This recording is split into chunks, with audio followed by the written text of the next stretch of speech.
Hello friends, welcome back to Sarthak এজুকের YouTube channel. Dear friends, Assam university এর BEd entrance পরীক্ষা আপনাদের মধ্যে যে সমস্ত ক্যান্ডিডেটসরা দিয়েছেন ওই পরীক্ষার ফার্স্ট মেরিট লিস্ট অলরেডি ওয়েবসাইটে আপলোড হয়ে গিয়েছে। আপনারা এখনও চেক না করে থাকলে অবশ্যই চেক করে নেবেন।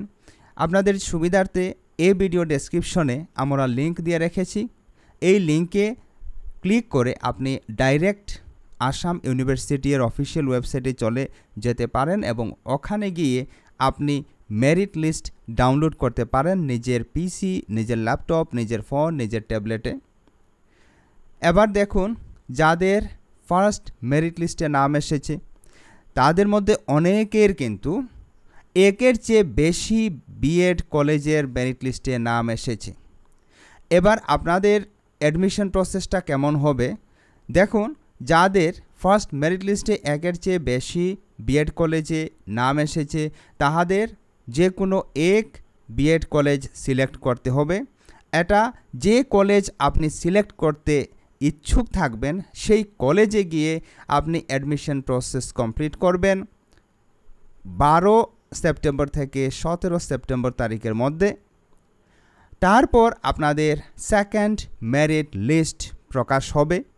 এই সেকেন্ড মেরিট লিস্ট প্রকাশ হওয়ার ডেট 19 সেপ্টেম্বর বলা হয়েছে, কিন্তু এটা চেঞ্জও হতে পারে, কেননা এটা টেন্টেটিভ এমন বলা হয়েছে। ঠিক আছে, তো সেকেন্ড মেরিট লিস্ট পাবলিক হওয়ার পর আপনাদের যাদের 2 বা ততোধিক বিএড কলেজের মেরিট লিস্টে নাম থাকবে আপনাকে সিলেক্ট করতে হবে যে কোনো একটি বিএড কলেজ।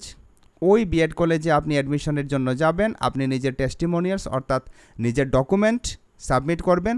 আর আপনারা ডকুমেন্ট শুধু জেরক্স কপি নিয়ে যাবেন না, আপনারা জেরক্স কপির সঙ্গে সঙ্গে অরিজিনাল কপি নিয়ে যে কলেজে অ্যাডমিশন নিতে ইচ্ছুক ওই কলেজে যাবেন। সেকেন্ড মেরিট লিস্ট পাবলিক হওয়ার পর আপনাদের 19 সেপ্টেম্বর থেকে 20 সেপ্টেম্বর এই তারিখের মধ্যে আপনার পছন্দের কলেজে গিয়ে যোগাযোগ করতে হবে অ্যাডমিশন প্রসেস কমপ্লিট করার জন্য, এটা মনে রাখবেন। তারপর থার্ড মেরিট লিস্ট পাবলিশ হবে, সেটা টেন্টেটিভ ডেট হলো 24 সেপ্টেম্বর 2024। আর থার্ড মেরিট লিস্টে আপনাদের যাদের নাম থাকবে আপনাকে সেই কলেজে গিয়ে নিজের ডকুমেন্ট, নিজের টেস্টিমোনিয়ালস সাবমিট করতে হবে, জেরক্স কপি এবং মেইন কপি আপনি সঙ্গে নিয়ে যাবেন। সেটা 25 সেপ্টেম্বর আপনি যাবেন।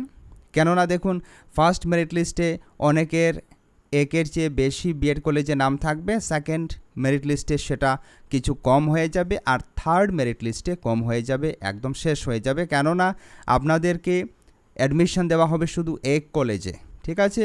আর তারপর পরের যে মেরিট লিস্ট আসবে ওই মেরিট লিস্টের মধ্যে আপনি আর আপনার যে 2 কলেজে এর প্রথম অর্থাৎ প্রথম মেরিট লিস্টে বা দ্বিতীয় মেরিট লিস্টে নাম এসেছিল এটা আর থাকবে না। ঠিক আছে, এভাবে প্রসেসিং হয়ে আসবে।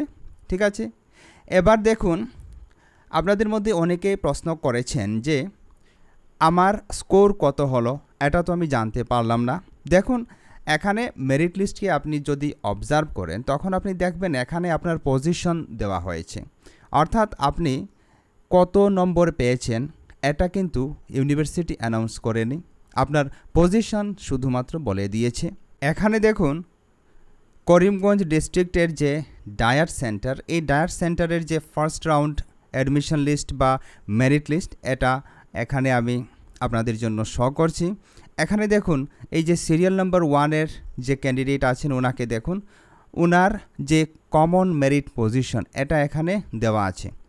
তাই ফ্রেন্ডস, আপনারা নিজের স্কোর এখানে কিন্তু জানতে পারবেন না, আপনি এন্ট্রান্স পরীক্ষায় কত পেয়েছেন সেটা অজানাই থেকে যাবে। ঠিক আছে, এবং আমি পার্সোনাল যে স্টুডেন্ট লগ ইন বা ক্যান্ডিডেট লগ ইন অপশন আছে এখানে লগ ইন করেও দেখেছি, এখানে কিন্তু আপনাদের পার্সোনাল স্কোর দেওয়া হয়নি।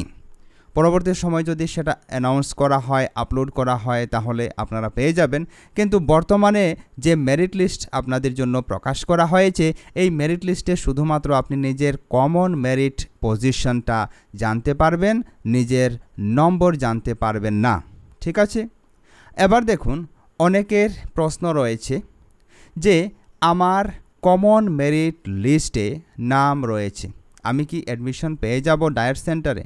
দেখুন এই লিস্টে, অর্থাৎ যে লিস্ট এখানে আমি আপনাদের জন্য শো করছি, এখানে যে 1 থেকে শুরু করে আপনারা 822 পর্যন্ত পেয়ে যাবেন। এটা হলো কমন মেরিট লিস্ট, অর্থাৎ এখানে যে সমস্ত ক্যান্ডিডেটসদের নাম রয়েছে ওনারা পরীক্ষা দিয়েছেন এবং পরীক্ষায় ভালো একটা স্কোর করতে সক্ষম হয়েছেন। কিন্তু ভালো স্কোর করতে সক্ষম হয়েছেন মানে ওনাদের অ্যাডমিশন কনফার্ম হয়ে যাবে, এটা নয়। আপনারা অবশ্যই এই পয়েন্ট মাথায় রাখবেন, ঠিক আছে? যাদের এই যে টোটাল স্টুডেন্ট, এই টোটাল স্টুডেন্টের পর যাদের ক্যাটাগরিক্যাল যে লিস্ট দেওয়া আছে, এই দেখুন এখানে 822 পর আমি আপনাদের আবার দেখে দিচ্ছি, এই দেখুন 822 সিরিয়াল নম্বরের পর এখানে আবার ক্যাটাগরি ওয়াইজ মেরিট লিস্ট দেওয়া হয়েছে। এই মেরিট লিস্টে যদি আপনার নাম থাকে তখন আপনি ওই সেন্টারে অ্যাডমিশন নিতে পারবেন, মানে ডায়ার সেন্টারে অ্যাডমিশন নিতে পারবেন। দেখুন প্রথম যে লিস্ট এখানে আছে পিডব্লিউডি অর্থাৎ পারসন উইথ ডিসেবিলিটি ক্যান্ডিডেটসদের মেরিট লিস্ট। এখানে আপনারা দেখতে পাচ্ছেন প্রথমে 2 জন রয়েছেন, ঠিক আছে? তারপরের যে ক্যাটাগরিক্যাল মেরিট লিস্ট, এই ক্যাটাগরিক্যাল মেরিট লিস্টের মধ্যে যদি আপনার নাম থাকে তখন আপনি ডায়ার সেন্টারে অ্যাডমিশন নিতে পারবেন। আর আপনারা জানেন ডায়ার সেন্টারে অ্যাডমিশন আপনি যদি পেয়ে যান তাহলে আপনার যে ভিটামিন এম, আমি বারবার বলে থাকি, এই ভিটামিন এম অনেক কম লাগবে। আর প্রাইভেট কলেজে আপনি যদি করেন তখন আপনাকে কিন্তু হেভি অ্যামাউন্ট এখানে দিতে হবে, তারপর আপনার অ্যাডমিশন হবে, এটা আপনারা খেয়াল করবেন। তারপর দেখুন ওপেন মানে ইউআর মেরিট লিস্ট। তো ইউআর মেরিট লিস্টের মধ্যে দেখুন এখানে কতজন লোক রয়েছেন, এখানে 13 ক্যান্ডিডেটস আর দেয়ার, 13 জন এখানে রয়েছেন, ঠিক আছে? তারপর দেখুন এখানে ওবিসি, ওবিসির মধ্যে আবার নন ক্রিমিলেয়ার, তো নন ক্রিমিলেয়ারের মধ্যে 9 জন রয়েছেন। তারপর দেখুন এসসি, এসসি এর মেরিট লিস্টের মধ্যে 4 জন রয়েছেন। এই এসসি দিয়ে আমি আপনাদের বুঝাবো যে কি করে আপনি second merit list, third merit লিস্টে নিজের নাম থাকবে কিনা সেটা যাচাই করতে পারবেন এক প্রজেক্টিভ ক্যালকুলেশন করে। দেখুন এসসি দিয়ে আমি দেখাবো। এই ফার্স্ট মেরিট লিস্টে এখানে করিমগঞ্জের যে ডায়ার সেন্টার, এই ডায়ার সেন্টারে 4 জন এসসি ক্যান্ডিডেটকে দেওয়া হয়েছে, অর্থাৎ 4 জন এসসি ক্যান্ডিডেট এখানে স্থান পেয়েছেন। এবার পরবর্তী যে মেরিট লিস্ট আসবে ওই মেরিট লিস্টেও আমি আশা করছি যে আরও 4 জন ক্যান্ডিডেট স্থান পাবে। তারপরের যে মেরিট লিস্ট আসবে ওই মেরিট লিস্টেও আশা করছি আমি আরও 4 জন ক্যান্ডিডেট স্থান পাবে, অর্থাৎ টোটাল 12 জন ক্যান্ডিডেট হবে এসসি থেকে, ঠিক আছে? এবার আপনি যদি এসসি হন তাহলে কি করে আপনি সেটা বুঝতে পারবেন যে আপকামিং মেরিট লিস্টে আপনার নাম থাকবে কি না? এটা যাচাই করার জন্য আপনি উপরের যে কমন মেরিট লিস্ট, এই কমন মেরিট লিস্টে চলে আসবেন। চলে এসে আপনি এসসি লিখে সার্চ করবেন।